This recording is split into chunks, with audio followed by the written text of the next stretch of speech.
There we go. Welcome, Rumble, YouTube, Internet world. This is Afternoon Coffee in the belly of the beast, America, US of A, on Friday, March 14th. It's going to be a good show today. Vladdy Poots, we've come full circle. We're back to Ukraine. It was the big news last week, right? God, time is moving fast in this situation, isn't it? And it's the big news again this week. We got some tape. Let's roll the tape. Russia has given the US a list of demands for a deal to end its war against Ukraine and reset relations with Washington. That's according to two people familiar with the matter Wednesday, though specifics were unclear. It comes after Washington had proposed a deal for a 30-day truce to break up the conflict between Kiev and Moscow that followed Russia's invasion of Ukraine in early 2022. The sources said Russian and American officials discussed the terms in detail for the past 3 weeks. They described the Kremlin's terms as broad and similar to demands Russia previously presented to Ukraine, the US, and NATO. Those earlier terms include no NATO membership for Kiev, Never gonna no happen. deployment of foreign troops in Ukraine, and international recognition that Crimea and 4 provinces belong to Russia. So yeah, let's let's just go back. Yeah, give me that back on the screen, please. Where were we? There we go. Yeah, this is what I was talking about last week. Troops on the ground, foreign boots on the ground, U.S. troops, American troops, NATO troops, European troops, British troops, Somali troops. Really doesn't matter. Kenyan troops. I mean, Russia will take that as an affront and an act of aggression, and they will escalate the conflict and the war, and probably try to attack. I mean, they're going to attack whoever puts troops in Ukraine. I mean, I don't think they're going to directly attack. Like if British, let's just say, for example, decide to put troops in Ukraine to back the Ukrainians, I don't think they're going to directly attack Great Britain. But I mean, they're not going to not shoot or fire missiles or mortars or use drones on the British troops, right? Just because they're British troops, they're not going to discriminate. It can be pretty indiscriminate. So, and then that it just leads to potential to escalate. And then if you put planes in the air too, well, that even things are going to get more dicey. No fly zones, right? Yeah, lead to wider conflicts more often than not. So, yeah, let's finish the rest of it though. International recognition that Crimea and 4 provinces belong to Russia. I mean, that's kind of what I was saying too, is that they're going to have to give up some territory to get a resolution here. I don't think that they're going to be able to just go back to the pre-war borders. I think that either Russia's going to get those, Crimea and the provinces, or those provinces are going to end up being like buffer states of some sort. Try to prevent a future conflict. Hopefully that will be the case. I think that would be better than having to go to Russia, because then Ukraine and Russia would still a border, and there'd be, you know, a future reason to have hostilities, because they're going to be upset because lost some provinces. It's Russia, they lost the war. No NATO membership. I mean, yeah. Do we even need NATO? I don't know. I mean, doesn't it make more sense to align ourselves with countries that have rare earth minerals, if that's going to be the thing moving forward that we're going to need to produce all these chips and AI robots and computers and whatnot? It's all computer. Don't forget about that. Should we play that one again? It's all computer. No, what did he say? He said everything's computer. Yeah. Well, everything is going to be computer, President Trump, moving forward. And yeah, I would think that you would want to maybe align yourselves with countries that have the minerals that you need in order to build these chips and advance, I mean, we're trying to go to space, right? We're trying to colonize Mars. Yeah, we need those rare earth minerals. So this is just more of the shifting alignment that I think you're seeing play out in real time. And it'll be very interesting to see what actually happens with this war. And is there going to be a ceasefire? Doesn't seem like it. National recognition that Crimea and 4 provinces belong to Russia. Really doesn't. On Tuesday, Ukrainian President Volodymyr Zelensky said he would agree to a 30-day truce as a first step toward peace talks. He looks like he's in a hostage video nowadays, doesn't he? You look at him. He's like, "Oh God, uh, I'm in trouble, aren't I?" Yeah, buddy. Toward peace talks, while Russian President Vladimir Putin's commitment to such a potential deal is still uncertain. The Trump administration has not explained how it is approaching its negotiations with Moscow. The two sides are engaged in 2 separate conversations, one on resetting US-Russia relations and the other on a Ukraine peace agreement. The administration appears to be divided on how to proceed. Look at how This all Rubio's got comes as Russia's huge defense ears, ministry doesn't he? I just noticed that. Or is this like an AI shot or something? Look at how big his ears are. Maybe it's like a weird angle. That's some like Dumbo stuff right there. Jeez. No wonder he's Secretary of State. He can probably spy on diplomatic conversations 3 countries over. I know that's not how ears work. how to proceed.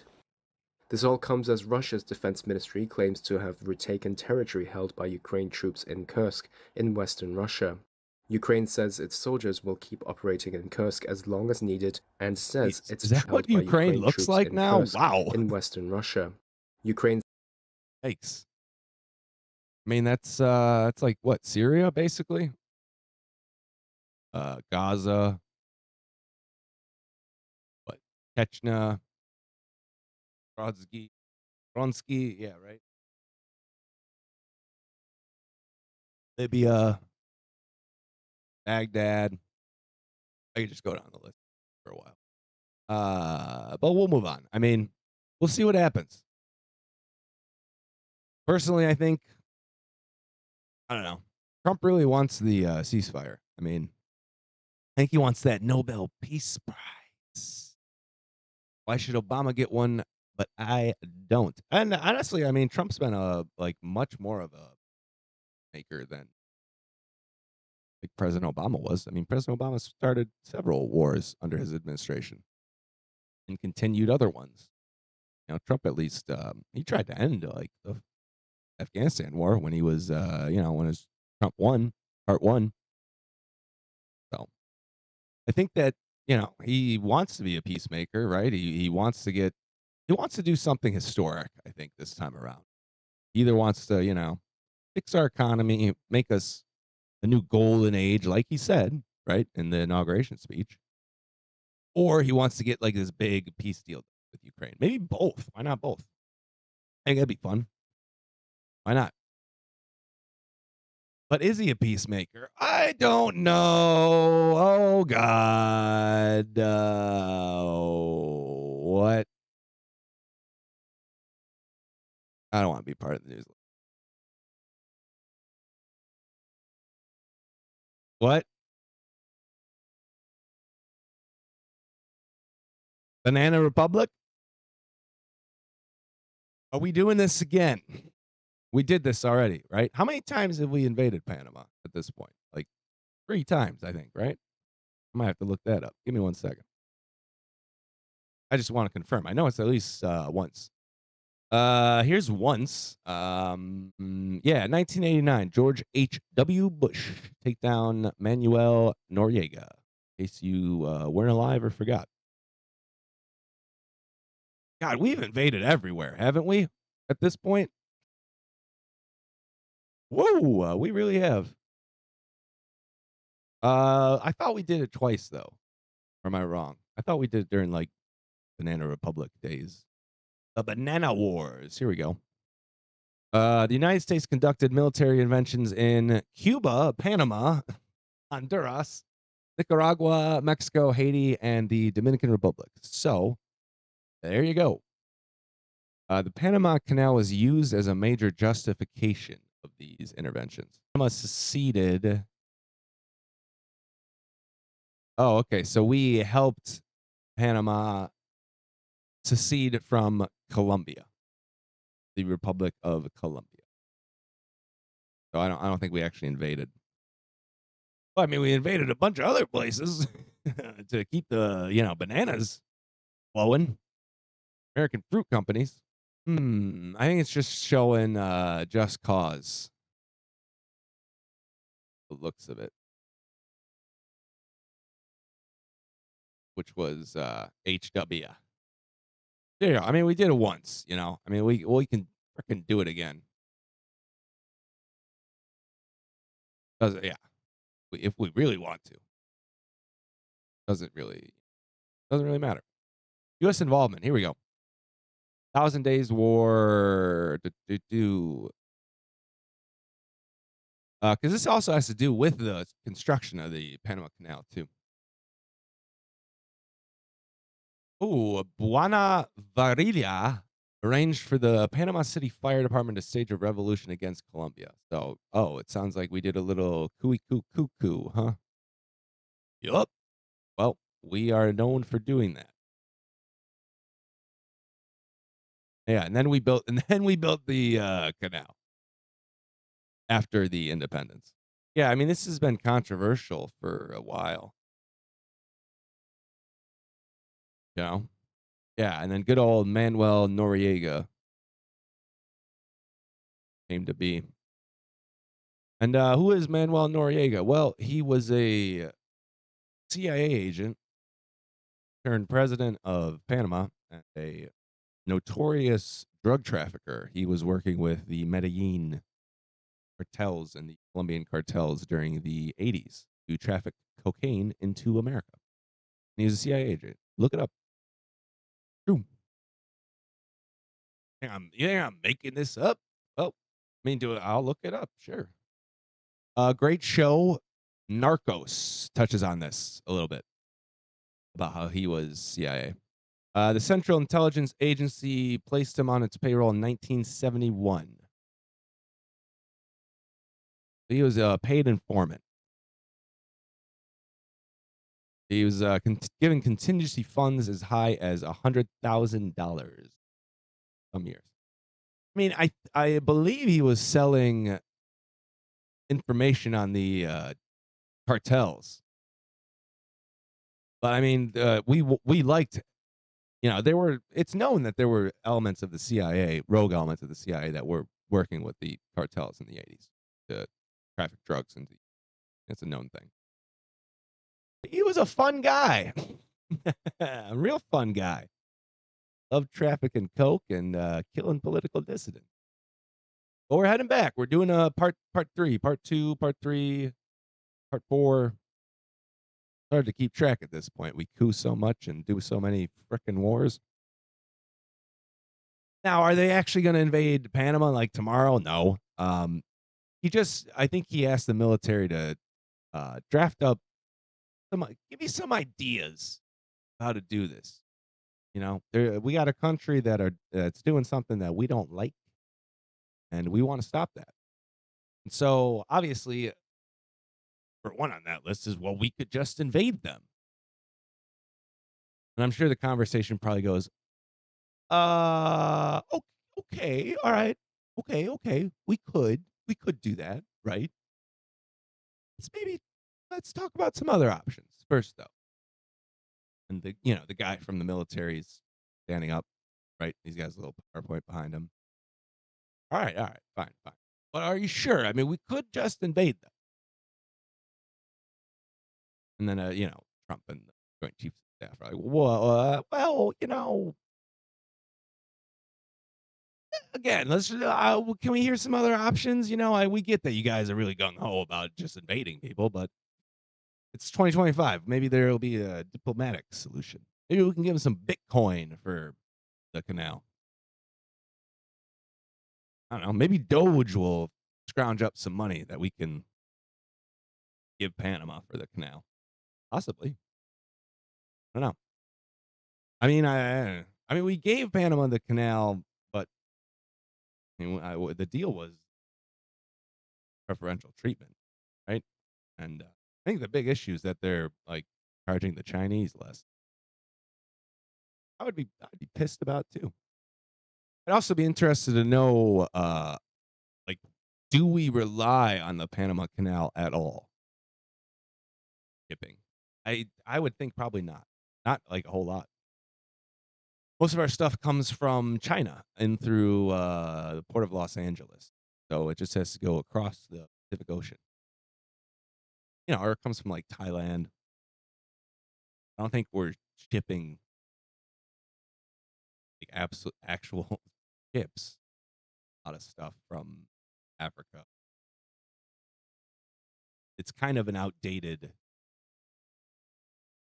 mechanism. I mean, it's useful, right? And I'm sure a lot of countries use it. Obviously, China has some sort of interest in it if they're part of this whole problem, right? Whole issue. So it's still an important resource. It's still an important piece of infrastructure, but I don't know. Is it super relevant to our shipping needs? I don't think so. I think most stuff either goes in through Port of LA or like whatever's on the East Coast, New Jersey, right? I think that's the big port on the East Coast. And then yeah, it gets usually shipped by truck or rail across the rest of the country. I don't think we really need the Panama Canal. I think we just don't want China to be using it. Cheaps, to be honest with you, which is a perfectly valid reason to get involved in this and to make a move. We got to avoid a war though with Panama. I mean, come on, already did that. George H.W. did that. I mean, I would like to just you know, here, I'll bring it back up. This is for the younger listeners. Like, do you even remember? Like, have you been taught in school about this at all? I'll bring up the Wikipedia. It doesn't. This is a real thing, so it doesn't really matter.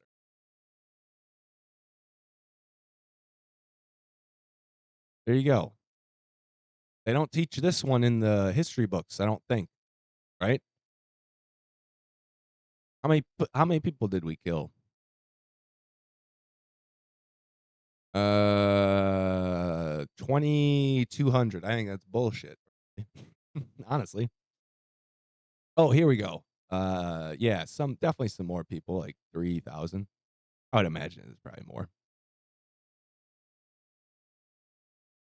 Nice Coke ad in there. What's that picture of? I don't know. It's like a medley montage. Maybe we're gonna do it again. Invasion of Panama Part 2 Electric Boogaloo. I doubt it. But yeah, I don't care what age you are. I mean, let's say, I don't know, like 21st century people born in the 21st century. Were you taught this in school? I doubt it. I wasn't taught this. That we invaded Panama in the 90s. And he was, like I said, he was our buddy. Yeah, he was wanted for racketeering and drug trafficking, but I mean, we turned on him. He was a CIA informant. We completely turned on him and then did this. We're such fucking scumbags, aren't we? You really think about it for 10 seconds. We are scumbags.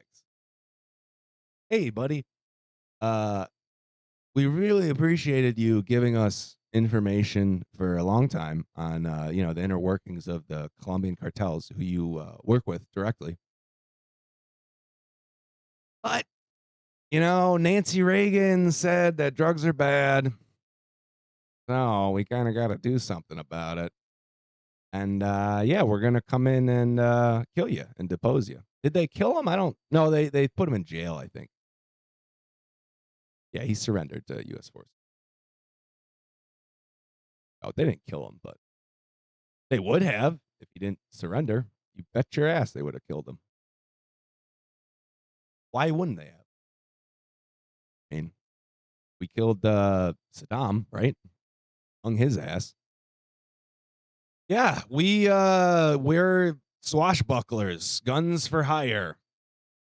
whoever's the highest bidder, pretty much. I mean, hopefully Trump will kind of change that a little bit. I'd like to see him not get into another war. So I'd like to see this avoided. Let's condense the wars. Let's have less. Let's push for peace. I like what he's doing with the Ukraine thing. I don't really care that he was a dick to. I don't even think he was like a dick to Zelensky. If anyone was a dick to Zelensky on that press conference, it was JD Vance. Trump was just kind of being like the referee. You know, he didn't. I didn't. I actually, for once, I actually didn't really think Trump said anything out of line during that press conference. I think he was playing it pretty straightforward. He was just kind of like, "Hey, you don't have the cards, bro." He doesn't. Zelensky does not have the cards at all. Sometimes you just gotta tell it how it is, and if people don't like it, oh well, their problem. You know? What do I think is gonna happen moving forward? I mean, we gotta see what happens with. I mean, obviously there will be some sort of response, I would think, from President Trump's camp to what Vladdy Poots said. His lukewarmness at the ceasefire. U.S. talks with Putin about Ukraine very good and productive. So is this recent? Yes, this is from an hour ago. Let's show it then.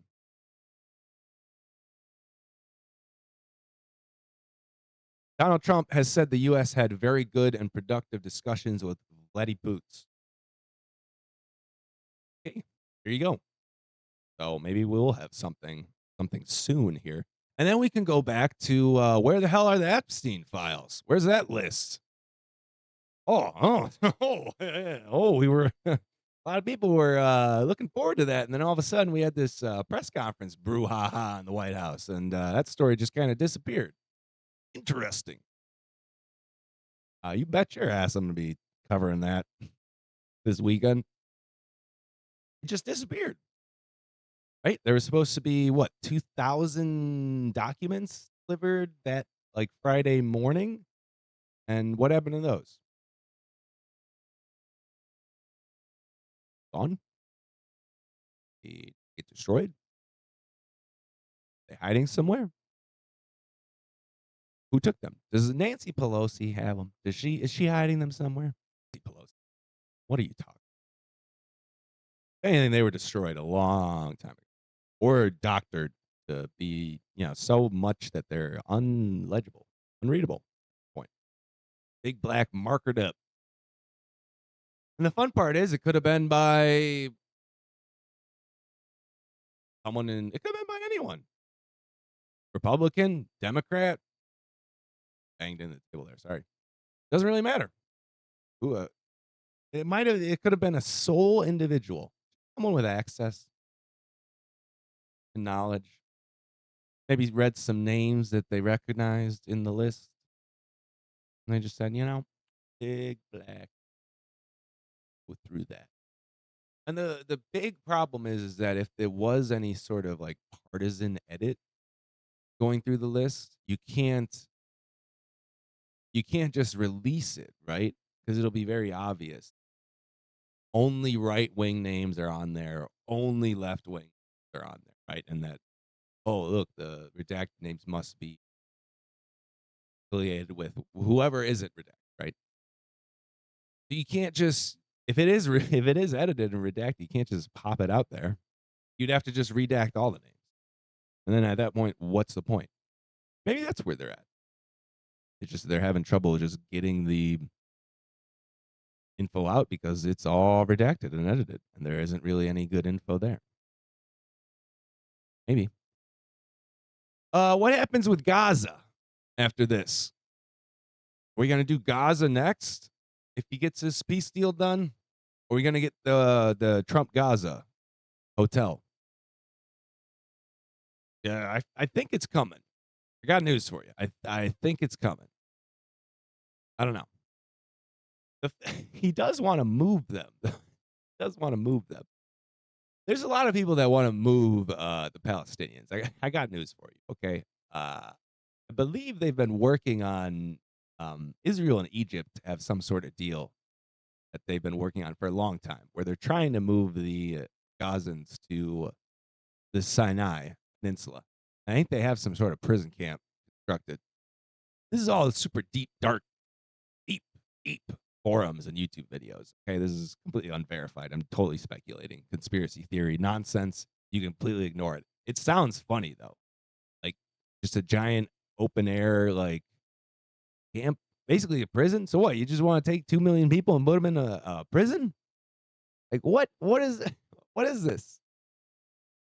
Back in the day, they used to like eye for diplomatic solutions and peace treaties and things like that. Marshall plans, right? Now it's just like, well, we'll blow your ass up, and then you're on your own. Yes, fun. Good luck. Good luck. Really, what it seems, or even worse. Well, hey, we blew your ass up, and now we're gonna take your land and build some, Mediterranean Sea adjacent hotels and casinos. Because why not? Because the world is increasingly moving in a direction of uber wealthy, ultra wealthy, non nation state aligned billionaire trillionaires, right? And what do I mean by like non nation state aligned? They hold multiple passports, maybe multiple citizenships. They don't have any loyalty. Their loyalty is to the dollar, to money and power. Why do you think Trump's talking about this $5 million visa? You think that just came out of nowhere? No, that's how the world is going. The ultra wealthy, they don't have loyal nationalism. They don't have loyalty. They want power and money. And they're going to go wherever they can get the most of it. So I think President Trump sees that. And I think he's like, well, we need America to be the most powerful nation in the world then. And that's why he's trying to get us back there. Well, it seems like, you know? And why do you think we hold on to our oil and gas reserves? Why do you think he wants to drill and find more? Why do you think we pay Saudi Arabia right now up the nose, up the yin yang for oil when we have more of it in North America than the rest of the world? Fine. I'll wait. I'll wait. I see some people are actually watching. Thanks for watching, by the way. This is Afternoon Coffee. I am DT. This is on Rumble. The YouTube audience, if you're still watching right now, too, appreciate you. Thank you. But think about it. Why would we pay for oil, not produce our own when we have so much of it, and then and sell our oil to the rest of the world? It's we can make some money doing it right now.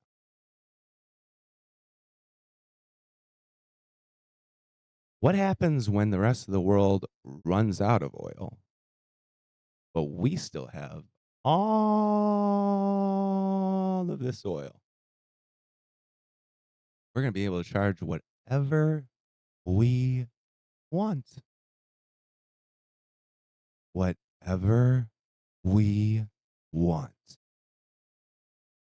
Right? Oh, yeah. Now you get why there's a push like away from electric cars and back towards convention. We want the rest of the world to be driving convention cars so that we can sell them oil like 20 years, 50 years when, Saudi Arabia's tapped their reserves, right? They're done. Yeah, the Saudis are just temporary. Totally temporary. Their wealth, they're managing it horrendously by building these crazy vanity projects and this ridiculous like lined city in the desert. It's gonna cost them probably $5 trillion and never get finished. You would maybe think you'd want to like the Mormon Church, maybe stash some of that away for a rainy day in case you need it. No, they're just like end it. Vanity project, vanity project. Yeah, let's build some, I don't know, weirdly shaped islands in the middle of the ocean, right? Let's build some palm islands.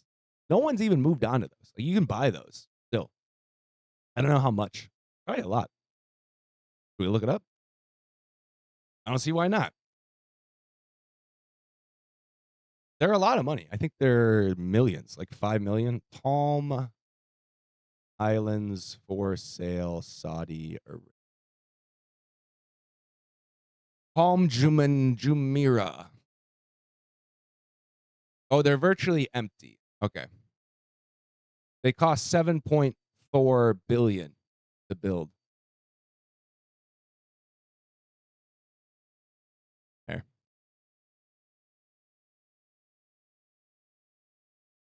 I don't know how much it is for one. I would imagine a lot of cash. Yeah, that's what I call wasting money, right? Like that's just blowing money for no reason. I mean, I guess they thought that they could sell the islands, but I mean, clearly they got scammed. Ooh, okay, here is a property for sale in one of the islands. Let's see how much. 9.3 AED. What, to like restart your heart? Gotcha. AED to USD. How much? Take a guess. How much do you think? 20 million? 30? It's 9.3 Arabian Emirate dollars. Dirhams. 2.5 million US. Here's the listing. I love real estate, by the way. I love, covering the news and telling jokes and stuff, but I also just love real estate. There you go. We look at some pictures. Yeah, sure. Do the cookies. I mean, it looks nice, right? Could be hot, super hot. I like how they show white people. This is what I'm talking about. No, I'm serious. This is literally what I'm talking about, right? There is a class of people that exist beyond nationalism, beyond state lines, beyond countries, beyond patriotism, loyalty. They just care about money and power and being around and near people like them who also have money. They don't want to be around poor people like you and me, right? You're poor. They don't want to be around you. You're dirty. You're dirty pores to them. So they're going to go live in somewhere like this where they know that no one else can afford to live there who isn't like them. Now, the problem is that, well, and actually, I don't think this is a problem. I think this is a good thing. And this is why we might still have a tiny bit of hope. Um, they're being exposed as being like phonies and not having any morals or, I mean, look at like Mark Zuckerberg, right? He's, a free speech uh, censorer on his platforms for years, right? In the name of safety or whatever, quality, DEI. I think it was, he started, I want to say, with like COVID. No, I feel like he was an Alex Jones guy. Like he censored Alex Jones back in the day, right? I think so. Yeah. So then, uh, President Trump makes his comeback. He wins, right? Conservatism, the right is back in the mainstream, back in vogue. And what does he do? He fucking hops on Joe Rogan and confesses his sins, blames Obama and, like Biden's administration for pressuring him.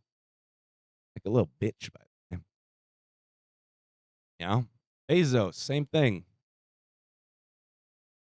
I mean, Musk was kind of trending in that direction before Trump started getting popular. So I'll give him credit in the sense that he's not a bandwagon jumper like the rest of them. He kind of was naturally heading towards like a right direction. And I'm not saying that, I'd prefer these guys to be more moderates, like rationalists and, logicians, right? Um, but they kind of just seem like money hungry oligarchs most of the time. We'll see. We'll see. This was a wild tangent to end the show. I don't even remember where I started with this, to be honest with you. I just kind of hopped on the bus and kept moving. So if you want to buy your spot in Palm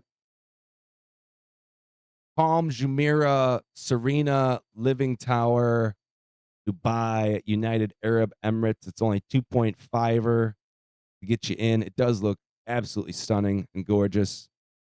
But you are also kind of a scumbag, you know. I don't know. I mean, if I had a shitload of money and lived in the US, I'd try to make the US better. I wouldn't move and leave and go to a different country. Be like, oh, this place sucks. I'm getting out of here. That's why I poked fun at Elon a little bit, but I give him an immense amount of credit for doing what he's doing just with involving himself, trying to clear up government waste and kind of fix the government. Downsize it, make it more efficient, streamline it. He doesn't have to do that, but he is. So I give him a lot of credit for that.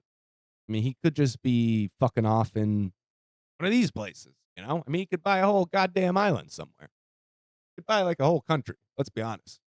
Not even like a poor country. He could buy like a fairly wealthy country, just make it his, like a small but wealthy country. Maybe a province. He could buy like Newfoundland from Canada. Easy. I'm just throwing that out there. He could. He got enough money. You might see some of that moving forwards too. Just billionaires, trillionaires just buying their own fiefdoms.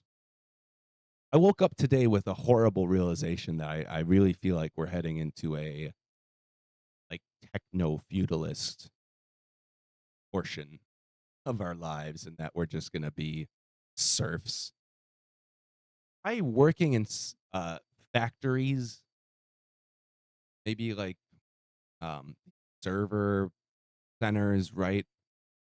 Like we'll be serving the machines and the machinists and the transhumanists. Just like how when we were tilling the fields, we were serving the kings and queens. Well, we will be serving the kings and queens again soon, except they will be tech oligarchs. I don't know. Really feels like it's coming, doesn't it? Really feels a little bit dystopian out there, doesn't it? Doesn't it? Really does. Well, hopefully we get a deal on Ukraine. Maybe we will, maybe we won't. And hopefully this doesn't happen. Right? I don't think we need another war as Americans. I think we're a little bit tired of that shit. Well, hey, this was Afternoon Coffee. I am DT. You can find me anywhere and everywhere by going to allmylinks.com and typing in DT. You can support me on Ko-fi, DT Ko-fi. This is a viewer-funded and supported channel, show, and series. And any support that you can give would be greatly appreciated. If you're on Rumble, make sure to give me a follow. Make sure to give me a like. Leave a comment if you like the show. Definitely appreciate you watching. And if you're watching on YouTube later, same thing. Like, comment, subscribe. Appreciate you. Come join me on Rumble if you got an account. That's where I do the show live not every day, Thursdays through Sundays, 1:00 Eastern.